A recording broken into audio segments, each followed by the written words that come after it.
नमस्कार, जय श्री राम। काकभूषुंडी जी को कैसे मिला कोई का रूप, आज हम इस कथा के बारे में चर्चा करेंगे। गुर के बचन सुरती, करी रामचरण मनुलाग, रघुपति जस गावत, फिरहु छन छन नव अनुराग। इसका अर्थ यह है कि गुरुजी के वचनों का स्मरण करके मेरा मन श्री राम जी के चरणों में लग गया। मैं क्षण क्षण नया नया प्रेम प्राप्त करता हुआ श्री रघुनाथ जी का यश गाता फिरता था। काकभूषुंडी रामचरितमानस के एक पात्र हैं।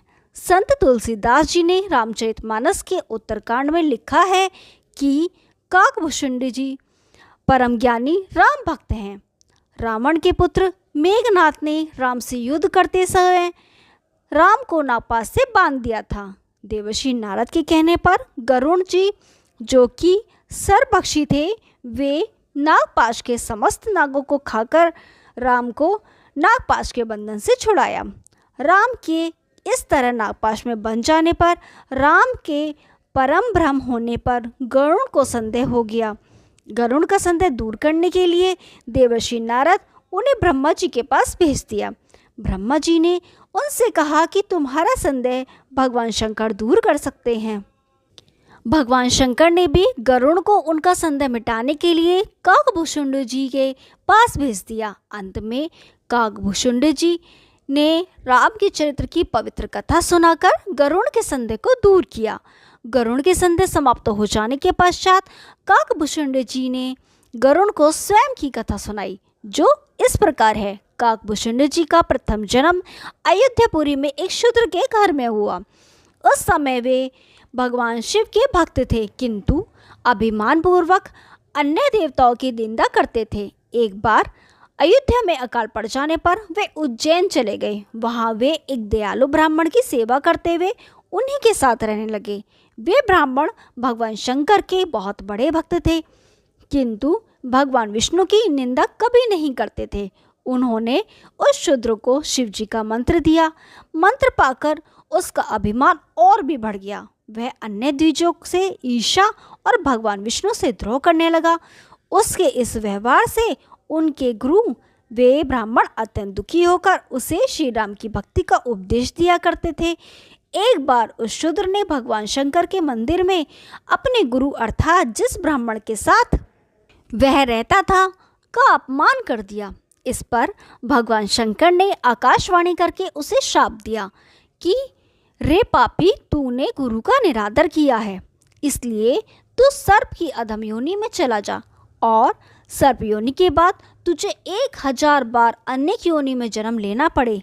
गुरु बड़े दयालु थे, इसलिए उन्होंने शिव जी की स्तुति करके अपने शिष्य के लिए क्षमा प्रार्थना की। गुरु के द्वारा क्षमा याचना करने पर भगवान शंकर ने आकाशवाणी करके कहा, हे ब्राह्मण, मेरा शाप व्यर्थ नहीं जाएगा। इस शूद्र को 1000 बार जन्म अवश्य ही लेना पड़ेगा, किंतु जन्म में और मरण में जो दुख होता है वह इसे नहीं होगा और किसी भी जन्म में इसका ज्ञान नहीं मिटेगा। इसे अपने प्रत्येक जन्म का स्मरण बना रहेगा। जगत में इसे कुछ भी दुर्लभ न होगा और इसकी सर्वत्र आबाद गति होगी। मेरी कृपा से इसे भगवान श्री राम के चरणों के प्रति भक्ति भी प्राप्त होगी। इसके पश्चात उस शूद्र ने विंध्याचल में जाकर सर्प योनि प्राप्त किया। कुछ काल बीतने पर उसने उस शरीर को बिना किसी कष्ट के त्याग दिया। वह जो भी शरीर धारण करता था उसे बिना कष्ट के सुखपूर्वक त्याग देता था, जैसे मनुष्य पुराने वस्त्र को त्याग कर नया वस्त्र पहन लेता है। प्रत्येक जन्म की याद उसे बनी रहती थी। श्री रामचंद्र जी के प्रति भक्ति भी उसमें उत्पन्न हो गई। अंतिम शरीर उसने ब्राह्मण का पाया। ब्राह्मण हो जाने पर ज्ञान प्राप्ति के लिए वह लोमश ऋषि के पास गया। जब लोमश ऋषि उसे ज्ञान देते थे तो वह उनसे अनेक प्रकार के तर्क कुतर्क करता था। उसके इस व्यवहार से कुपित होकर लोमश ऋषि ने उसे श्राप दे दिया कि जा, तू चंडाल पक्षी हो जा।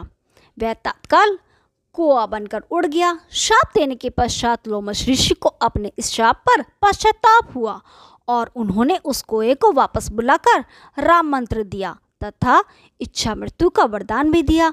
कौए का शरीर पाने के बाद ही राम मंत्र मिलने के कारण उस शरीर से उन्हें प्रेम हो गया और वे कौए के रूप में ही रहने लगे।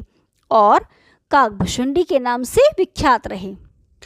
ताते यह तन मोही प्रिय, भेऊ राम पद नेह, निज प्रभु दर्शन पाऊं, गए सकल संदेह। अर्थात मुझे अपना यह काक शरीर इसलिए प्रिय है कि इसमें मुझे श्री राम जी के चरणों का प्रेम प्राप्त हुआ। इसी शरीर से मैंने अपने प्रभु के दर्शन पाए और मेरे सब संदेह दूर जाते रहे। जय श्री राम। यदि आपको यह कथा पसंद आई तो वीडियो को लाइक कीजिए, शेयर कीजिए और चैनल को सब्सक्राइब कीजिए। हम आपके लिए ऐसी रोचक पौराणिक कथाएं लाते रहेंगे। तब तक के लिए नमस्कार।